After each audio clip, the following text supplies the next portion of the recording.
Mercedes driver Kimi Antonelli topped the timesheets on the second day of testing with a lap time of 1 minute 32.8.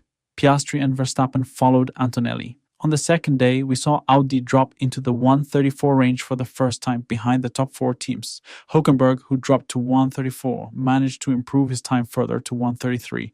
Alonso and Aston Martin were once again stuck on the track during the afternoon session, as expected. What happened to Aston Martin is truly disappointing. Just when you think the team couldn't face another problem, they encounter yet another issue. The team is the only one that couldn't complete a race simulation during the Bahrain tests. As of the morning session, the drivers took to the track and we saw a strange rear wing design on the Ferrari. Ferrari is testing a movable rear wing system where the upper wing pivots around a central hinge to reach a horizontal position and then continues to rotate until it turns 180 degrees. In other words, the upper wing makes a full turn.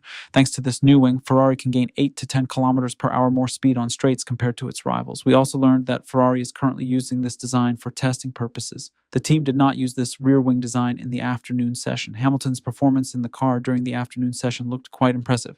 We need to take a closer look at Leclerc's pace tomorrow. The team also encountered a minor chassis problem at the end of this morning's session, which the team stated was unrelated to the engine. Fred talks about test and preparation process for the 2026 season. He said, "I think we're at about 5,000 kilometers. That's way more than we hoped for 3 weeks ago. We only ran into a small issue this morning.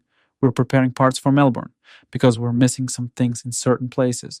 But overall, everything has gone very well in terms of reliability." Regarding a possible power ranking for the 2026 season, Leclerc said the following: "I think it's far too early to say anything at this point. I think everyone is keeping their performance under wraps, and everyone is trying to say that the other team is faster, so I'm not really sure where we stand. However, we've had a relatively smooth 3 days so far. We've tested most of what we wanted to, so I feel like we're really well prepared for the first race. As for performance, I think we need to wait and see the first qualifying sessions."